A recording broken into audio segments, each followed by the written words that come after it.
Nous sommes la Transition féministe, un balado consacré aux liens entre les femmes et la Terre au Canada et à travers le monde, présenté par Suco. Épisode 5. Dialogue intergénérationnel sur les femmes et le pouvoir d'agir.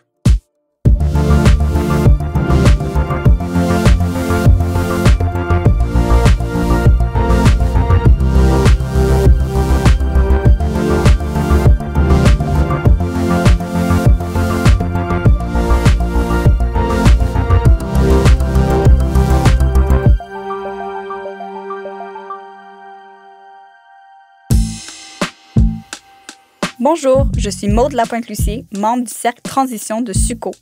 Vous écoutez le 5e et dernier épisode de notre série sur les femmes et la Terre.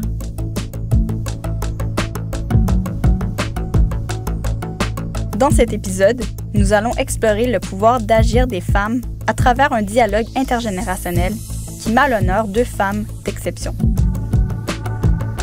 Ce sont Livia Okingué-Rovaria et Baptiste Leruillet, membres du Cercle Transition de Suco, qui ont échangé avec elle en direct du Sénégal.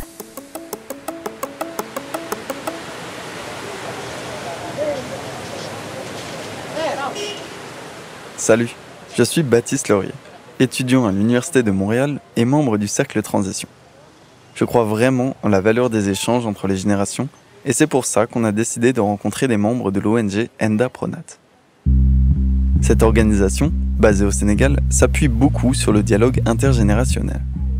Écoutons d'abord Mariam Sow, l'aînée de nos invités. Je suis issue d'une famille paysanne. Donc du coup, de mes origines, de mon père et de ma mère, et de mes premières activités de formation pour le monde rural, je ne pouvais que m'attacher à ce monde rural.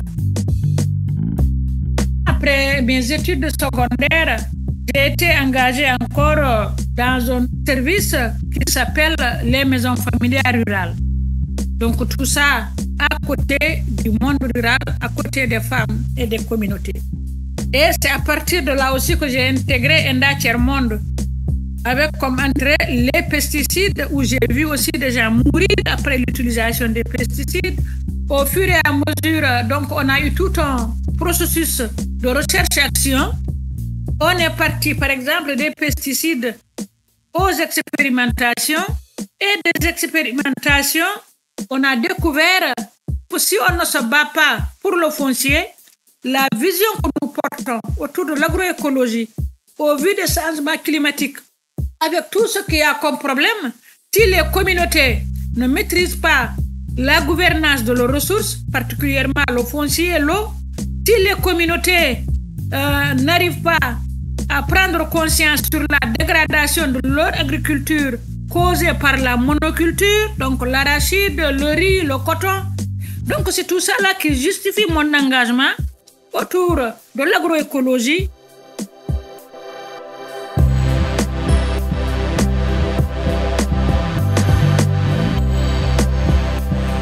Mariam Sow parle de son parcours avec beaucoup d'humilité.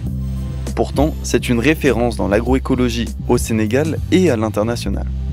Elle est présidente du réseau international Enda Tiers-Monde, qu'elle a rejoint dans les années 1980. Elle est aussi la secrétaire exécutive d'Enda Pronat pour la protection naturelle des terroirs.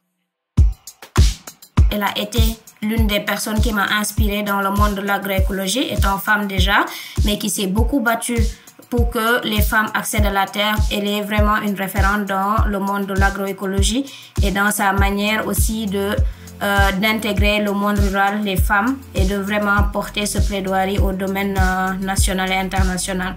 Donc pour moi, vraiment, Mariam, c'est une école.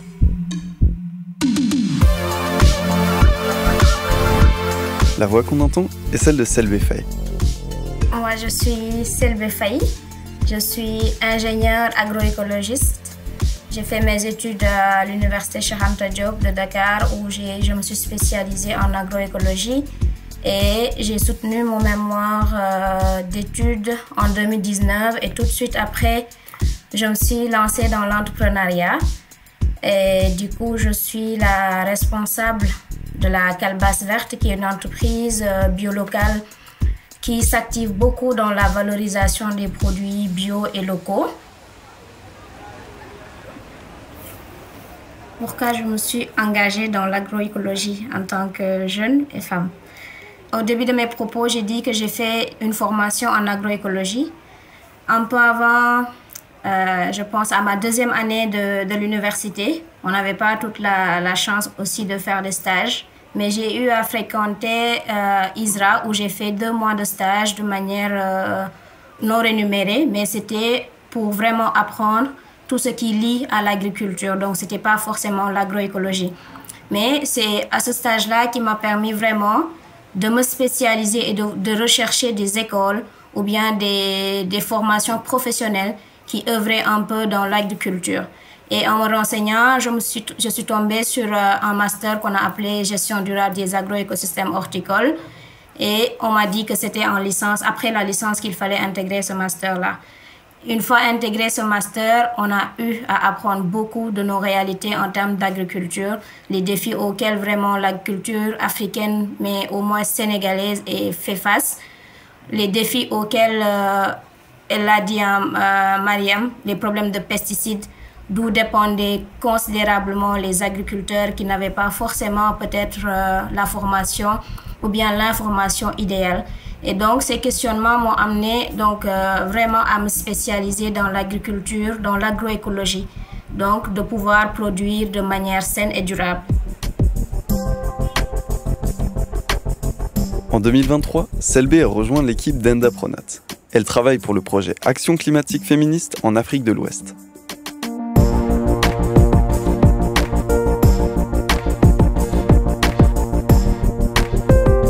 La motivation et le parcours de Mariam et Selbé ne sont pas surprenants. En effet, les femmes sont au cœur des systèmes alimentaires au Sénégal. Au début, les gens pensaient que oui, la femme a besoin d'apprendre à faire un peu de la couture, de la teinture, de ceci et de cela. Malgré tout, il était dans l'exploitation familiale, donc il travaillait en tant que membre de la famille. Je me suis rendu compte, ces femmes-là, ce n'est pas des femmes de ménage, mais c'est des femmes agricultrices. C'est des femmes d'éleveurs, c'est des femmes de pêcheurs. Elles sont actives du matin au soir dans l'activité, dans l'exploitation familiale.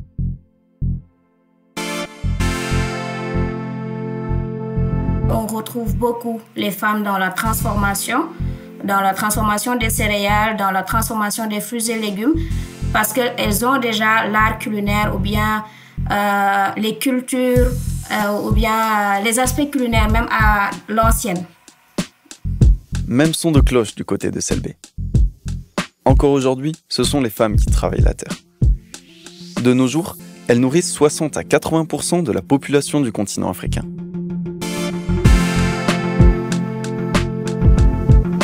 On a fait une mission récemment de 10 jours sur le terrain en Casamance et c'était sur les diagnostics des systèmes alimentaires territorialisés. Donc on était au sud du Sénégal, dans le département de Bignona, où vraiment on enquêtait les acteurs qui sont dans l'agroécologie ou bien qui portaient des initiatives agroécologiques. Ça pouvait être de la production, ça pouvait être de la transformation. En tout cas, toute la chaîne de valeur a été diagnostiquée.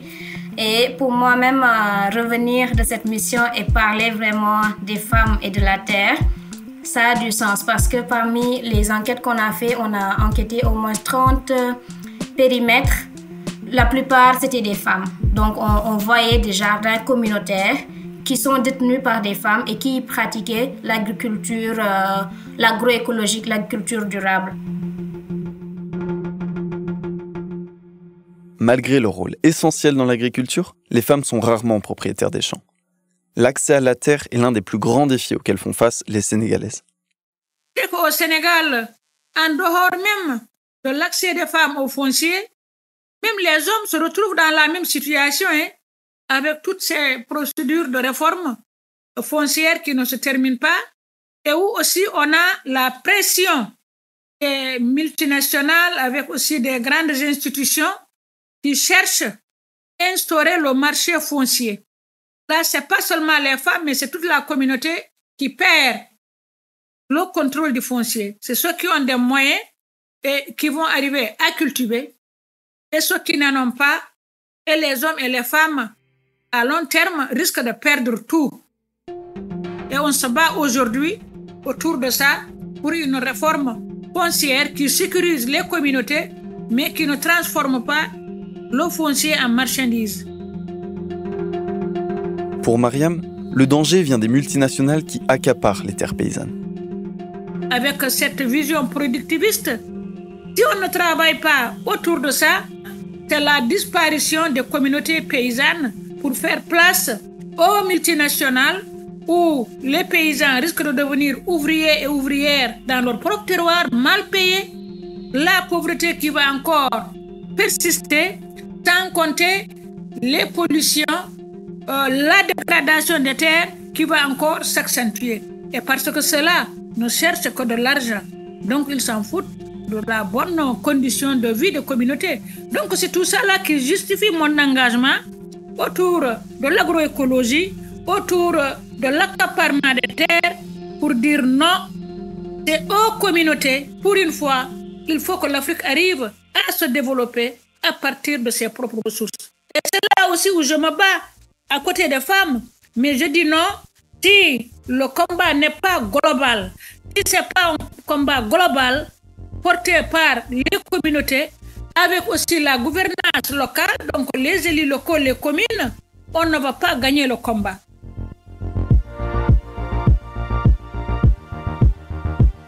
Selbé Faye aussi souligne le rôle essentiel des Sénégalaises dans la protection de l'environnement.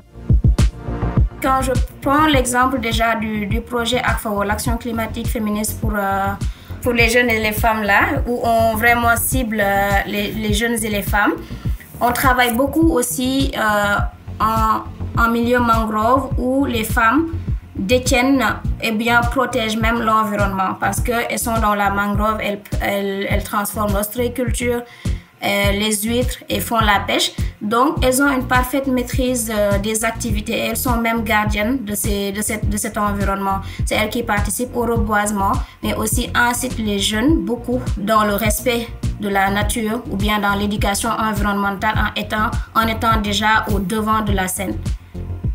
En fait, les femmes sénégalaises participent depuis longtemps à l'agroécologie. Elles ont même été les premières lanceuses d'alerte face à l'usage des pesticides dans les années 1980. J'ai dit que je suis rentrée par les pesticides et quand on a commencé à sensibiliser, à informer, moi, comme je suis collée au terrain, j'ai poussé mon patron en son temps à expérimenter. Je salue la bravoure des femmes qui étaient beaucoup plus confrontées à l'usage des pesticides, les risques qui tuent des enfants, où elles utilisent les réemballages avec intoxication alimentaire et tout. Elles ont été les premières à se lancer, à expérimenter la faisabilité de l'agroécologie.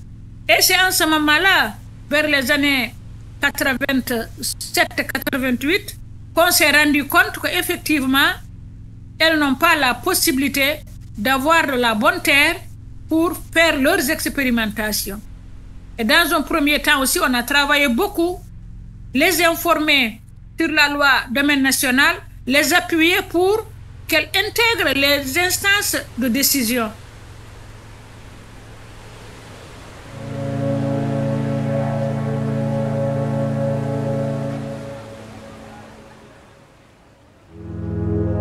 Pour assurer un meilleur avenir et protéger leur accès aux terres, les producteurs et productrices doivent unir leurs forces et accéder au cercle de décision. Mariam Sow en est convaincue. En tant qu'acteur de la société civile avec les organisations paysannes, des liens pour instaurer des dialogues avec les politiques publiques. Parce que si on sait, quel que soit notre engagement, si les politiques publiques ne prennent pas ça en charge, nous ne pouvons pas changer. Et surtout encore, si on n'a pas la démarche globale, on va continuer à nous battre avec les femmes. Non, ce n'est pas ces groupements-là qui vont changer les choses. C'est une démarche globale. Mais dans la démarche, grosso modo, ce qu'on a cru d'abord, c'est arriver, fédérer les producteurs et les productrices. Donc la démarche était de ne pas avoir un groupement de femmes ici, un groupement d'hommes là, mais comment ils peuvent être ensemble et apprendre à parler de façon égalitaire. Donc, on a eu à mettre en place des fédérations paysannes auxquelles il y avait des hommes et des femmes ensemble. Donc, il y a toutes ces dynamiques de réseau organisationnel qu'on a eu à accompagner, mais que tout ça, ça concourt à renforcer collectivement ce combat de formation du monde rural et ont aidé ces communautés à accéder, donc ces producteurs, à être maires, en tout cas avoir un pouvoir décisif au niveau de leur communauté. Donc c'est arrivé à mettre les ONG, les organisations paysannes, le réseau national des femmes rurales, toute la société civile autour de cette dynamique-là pour porter ce combat de réflexion pour que les terres restent les terres des communautés.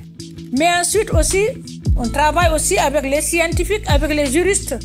Donc on ne va pas seul pour nous rassurer que nous sortons des alternatives qui sont faisables et jouables et qui nous permet aussi de dire à l'État, voilà ce que nous proposons.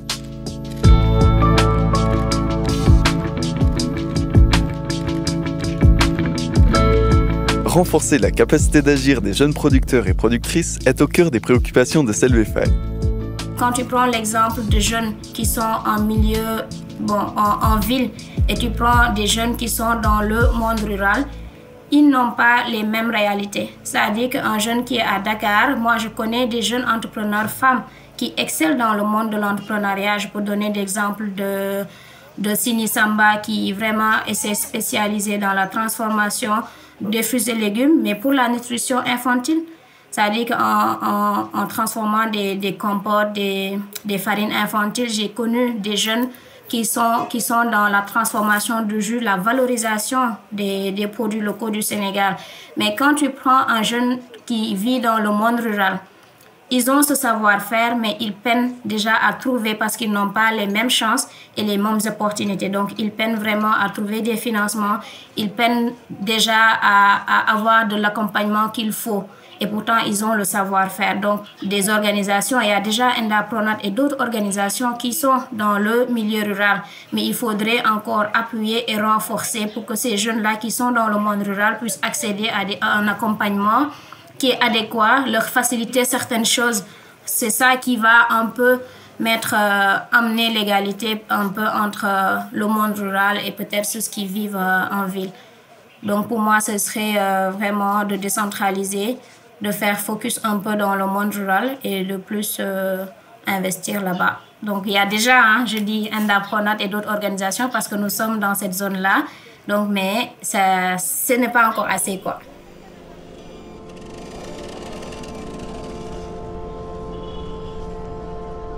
Pour la jeune ingénieure, la question des investissements est essentielle. En étant jeune entrepreneur, j'ai connu des difficultés avant de mettre en place une petite entreprise.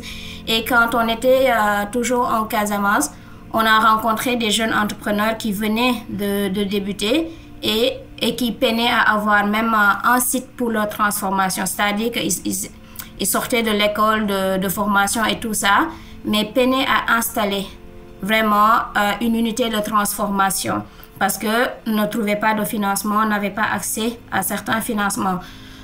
Ou bien on a rencontré des jeunes qui sont déjà dans la transformation mais qui peinaient à trouver des emballages adéquats pour conquérir le marché. Dès qu'ils se lancent dans le monde entrepreneurial, ils se heurtent à d'innombrables difficultés et qui est vraiment le non-accès au financement ou bien à des infrastructures qui leur permettent d'exercer. Parce que quelle que soit notre volonté, quel que soit notre engagement, quelle que soit la volonté de nos partenaires financiers, tant qu'on ne se met pas ensemble pour quand même porter le problème de façon beaucoup plus sérieuse au nom des communautés et avec les communautés, et surtout avec la gouvernance locale, la territorialisation, donc que nos communes arrivent à prendre en charge leur propre développement, tant qu'on ne le fait pas, on ne va pas réussir.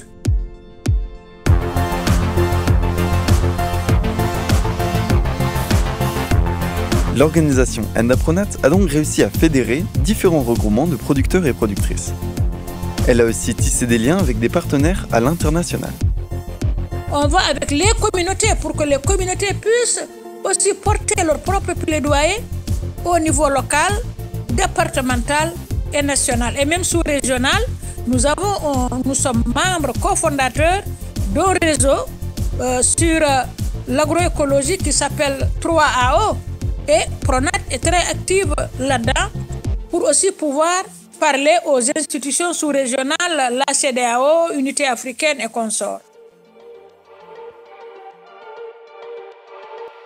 Pour moi, le rôle des partenaires internationaux, serait de travailler en parfaite harmonie déjà avec ce qui se fait de manière locale. Et moi, c'est les exemples que j'ai de Interpares, de SUCO ou bien de l'Affaire mondiale Canada et bien d'autres qui ont déjà cet objectif parce que l'objectif, il est commun partout. C'est de renforcer les femmes dans les instances de décision, mais plus les valoriser. Et donc, c'est d'appuyer plus de programmes en ce sens pour un peu amener cette égalité hommes-femmes, mais aussi vraiment de ne pas créer aussi un déséquilibre entre les hommes et les femmes. Pour finir, l'ONG et son projet Action climatique féministe en Afrique de l'Ouest, pour lequel travaille Selbé, s'efforcent de faciliter l'accès à des financements. On a vraiment des partenaires qui ont les mêmes objectifs que les organisations ont localement, c'est-à-dire des systèmes alimentaires durables ou bien le renforcement de capacité des femmes. Actuellement, on travaille avec Affaires mondiale Canada, avec Interpares et il y a déjà SICO dans le projet Action climatique féministe en Afrique de l'Ouest. Et là, ça a tout son sens parce que ça vient renforcer les capacités des femmes, mais qui sont dans le milieu rural et aussi les jeunes. Donc, on passe par le renforcement de capacités, on passe par leur faciliter l'accès au financement en donnant vraiment des gros moyens d'investissement. En écoutant Mariam et Selbé, on comprend que les femmes et les jeunes sont au cœur des solutions pour bâtir des systèmes alimentaires viables. Les liens intergénérationnels sont aussi essentiels. Ils permettent la transmission de savoir et donnent aux jeunes des sources d'inspiration. Ce transfert de savoir, ce dialogue qu'on est en train aujourd'hui vraiment d'entretenir, ça me permet vraiment de plus d'apprendre d'elle, mais aussi de m'inspirer parce que c'est dans ces dialogues qu'on trouve vraiment des motivations, des pistes où on doit suivre. Mais Mariam, elle est déjà vraiment dans ça. À chaque fois qu'elle passe à Pronat, elle partage, elle appelle tout le monde autour d'une table pour vraiment faire ce transfert ou aussi épauler les jeunes qui viennent d'intégrer Pronat. Mais aussi, j'apprends de Mariam et de d'autres femmes qui sont modèles dans l'agroécologie et ces jeunes ont besoin vraiment de ces modèles-là de réussite de femmes qui portent les problématiques de leur pays et qui les amènent à un plan national de revendication ou autre.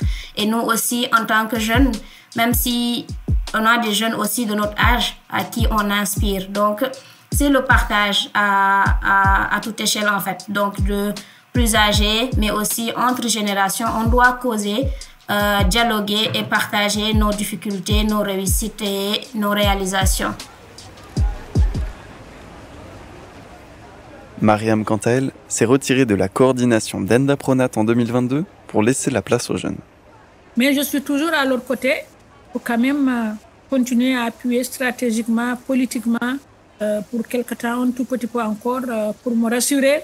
Vraiment, cette création, j'ai envie de la laisser aussi comme on travaille dans l'esprit de durabilité pour qu'elle puisse aussi servir aux générations futures.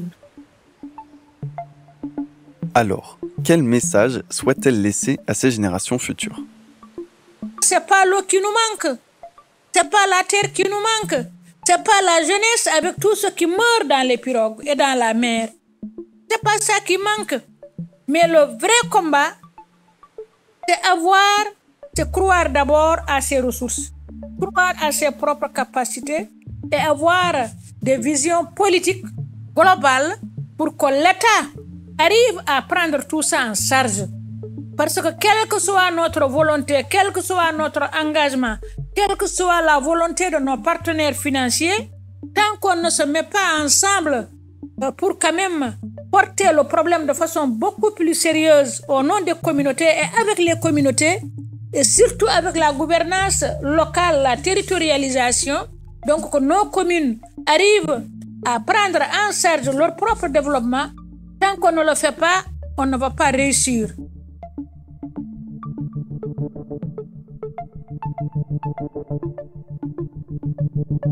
On espère que ces derniers mots sauront vous inspirer pour enrichir vos réflexions sur le pouvoir d'agir des femmes et peut-être même passer à l'action. Vous souhaitez poursuivre la conversation? Engagez-vous en visitant suco.org. SUCO.org.